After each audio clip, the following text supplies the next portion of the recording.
There are moments in life when we are forced to confront moral choices that leave no room for comfort.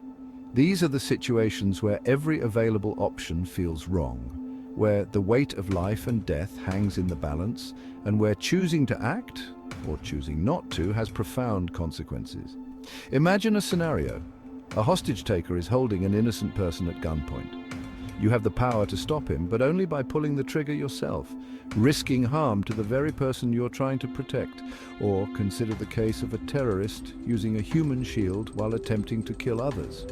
To stop the immediate threat, you must make the unbearable decision to shoot through the shield, knowing full well that an innocent life might be lost. These are not just hypothetical scenarios.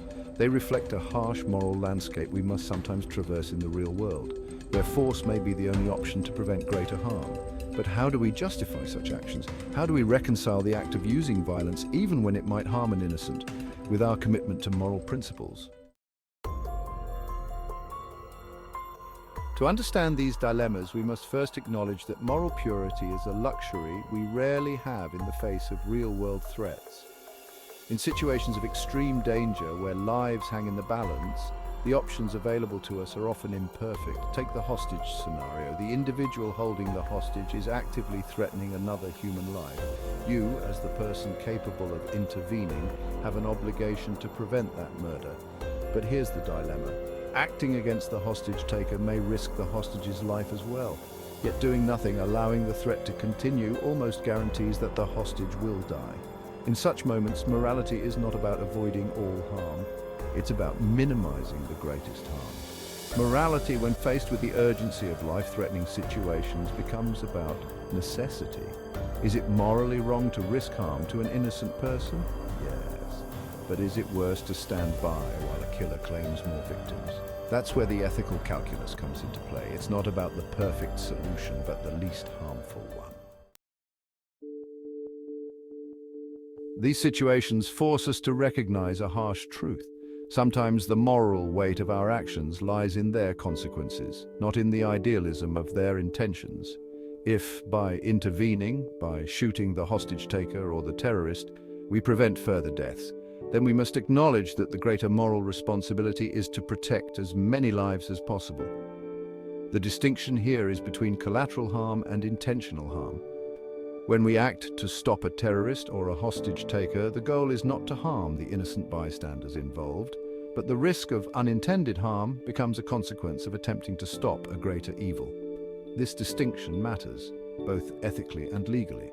When force is used to prevent imminent danger, the responsibility for the situation lies primarily with the person creating the threat, not the one responding to it. Inaction, in these cases, carries its own form of moral responsibility. If we fail to act out of fear of causing harm to one, but in doing so allow many others to die, we are complicit in that greater loss. It's an uncomfortable truth. But when faced with life or death choices, there are times when the absence of action is far more damaging than the action itself.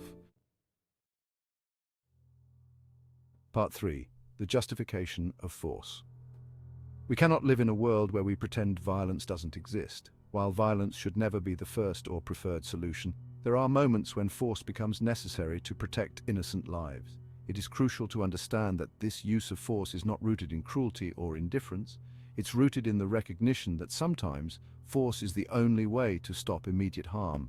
The terrorist who hides behind a human shield does so, knowing that this creates a moral conflict for those trying to stop him. His goal is to exploit our humanity, our hesitation to cause harm, but there is a deeper moral obligation at play, an obligation to protect life. In such moments, the most ethical response may be to neutralize the threat, even if the cost is high. It's easy to say that these situations are tragic, and they are.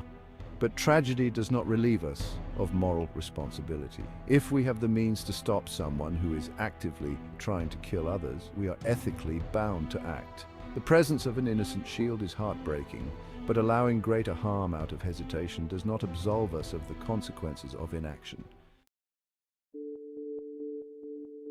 Part 4. The price of inaction. Consider this. If a hostage taker or terrorist succeeds because we fail to act decisively, the blood of every subsequent victim is, in part, on our hands. The price of inaction is not just the life of the hostage or the collateral victim. It's the loss of everyone else the threat would harm if left unchecked. We cannot escape the reality that in some cases, the least bad option still involves violence. This is not a failure of ethics, it is a recognition of the complexity of human life. The idea that we can always act without causing harm is a comforting illusion. But in the real world, morality often demands that we choose between undesirable options. So, to summarize, in a world where we face violent threats, we are forced to confront the uncomfortable truth that sometimes using force is the only way to prevent greater harm. These decisions are not made lightly, and the moral weight of each action is immense. But when faced with the question of whether to stop a killer or allow more innocent lives to be lost, we must understand that sometimes the cost of inaction is far greater than the cost of decisive intervention. It is not about what we wish were true, it's about what is necessary. In these moments, our moral responsibility is not to avoid all harm, but to prevent the greatest harm. And while this may never sit comfortably with us, it is a reflection of the world we live in. If these ideas resonate with you, or if you found this discussion thought-provoking, don't forget to subscribe for more content exploring the tough moral questions of our time. Sometimes, the hardest decisions are the ones we must face together.